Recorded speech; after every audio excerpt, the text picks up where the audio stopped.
meu amigo, minha amiga, se o governo federal continuar omisso, sem fazer nada, a pandemia poderá se transformar num pandemônio.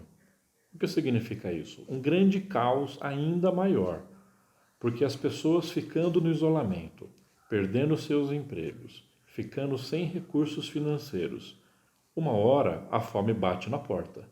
Aí as pessoas, como está acontecendo no momento, acabam já não cumprindo tanto o isolamento, porque sentem a necessidade, precisam sair de casa para garantir o seu sustento, garantir o seu alimento.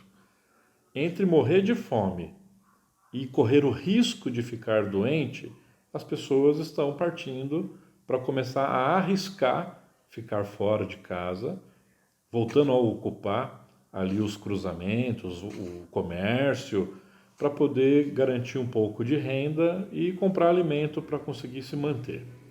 O Brasil investiu somente 4,81% do seu PIB em questões sociais para tentar garantir o isolamento das famílias, né, em suas casas. Apesar que nem isso o governo federal queria fazer. Queria destinar somente R$ 200 para as famílias. Quem aumentou esse valor para 600, mais 600, foi o Congresso Nacional, com os deputados e a oposição de esquerda. Ninguém pode esquecer disso. Não foi uma vontade do governo federal. Não foi uma vontade do Paulo Guedes e do governo Bolsonaro.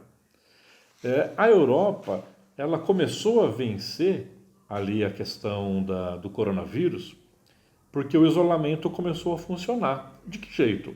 As famílias realmente ficando em casa, porque o governo federal desses países destinou recursos para ajudar a garantir o salário das famílias e garantiu pagamento de dívida das empresas para que pudessem permanecer vivas nesse período de pandemia e posteriormente retomar os seus projetos de desenvolvimento quando a pandemia passar. A Alemanha, ela investiu 12% do seu PIB, né? O Reino Unido, 17% do PIB. A França e a Espanha, 20% do PIB. E o Brasil, 4,81%. Os Estados Unidos, com todo o caos que está acontecendo lá agora, estão conseguindo agora começar um processo de retomada, porque o governo federal por lá também destinou recursos. $1 trilhão. E eles estão destinando $1.000, né, um cheque para os trabalhadores de $1.000, que é quase que R$ 5.000. Estão destinando também 700 milhões de dólares para pagar dívidas ali das empresas, né, comprar títulos até das dívidas das empresas. Isso tudo está ocorrendo nos Estados Unidos e principalmente na Europa, onde o microempresário, o pequeno comércio, né, a pequena empresa e a média estão tendo esse respaldo dos seus governos para que elas permaneçam abertas, né, não quebrem nesse momento, e mesmo com o isolamento e com o fechamento dessas empresas, né, por conta do coronavírus, o salário está sendo garantido para os trabalhadores. Então a empresa tem um suporte do governo para poder voltar às suas operações normais após a pandemia e o trabalhador consegue comprar comida. Então dá para ele ficar em casa, cumprindo o isolamento e combatendo dessa forma o coronavírus. Aqui no Brasil é o inverso. O governo federal, ele incentiva as pessoas a saírem para trabalhar, o comércio abrir, as empresas voltarem a operar. E desta forma, quem vai morrer é o pobre e quem vai morrer são os idosos.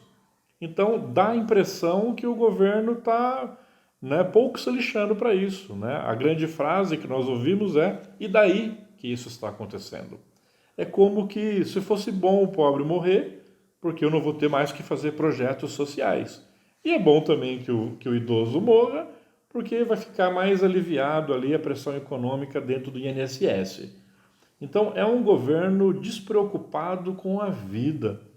E só o fato dele se omitir e não fazer nada para ajudar a microempresa, a pequena empresa, o pequeno comércio e o médio comércio, o fato de não fazer nada obriga esses segmentos a quererem descumprir o isolamento e pressionar os prefeitos e governadores. E, ao mesmo tempo, os trabalhadores perdendo seus empregos, eles se sentem pressionados a ter que arrumar alguma forma de ter renda para garantir a compra ali dos seus alimentos.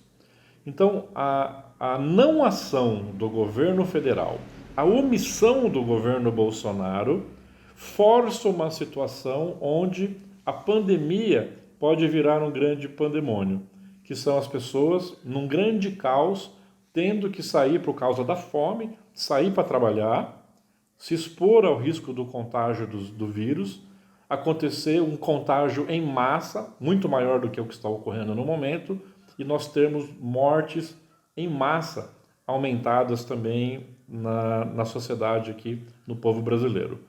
Nós queremos defender a vida, somos do lado, eu aprendi de pequeno, de criança, na vida em comunidade, né, na Igreja Católica, defender a vida. Na relação sindical, defender direitos dos trabalhadores, qualidade de vida. Quando a gente fala de um mundo de justiça, um mundo de paz, né, um mundo de amor ao próximo, a gente quer que as pessoas sobrevivam, que elas tenham vida com dignidade.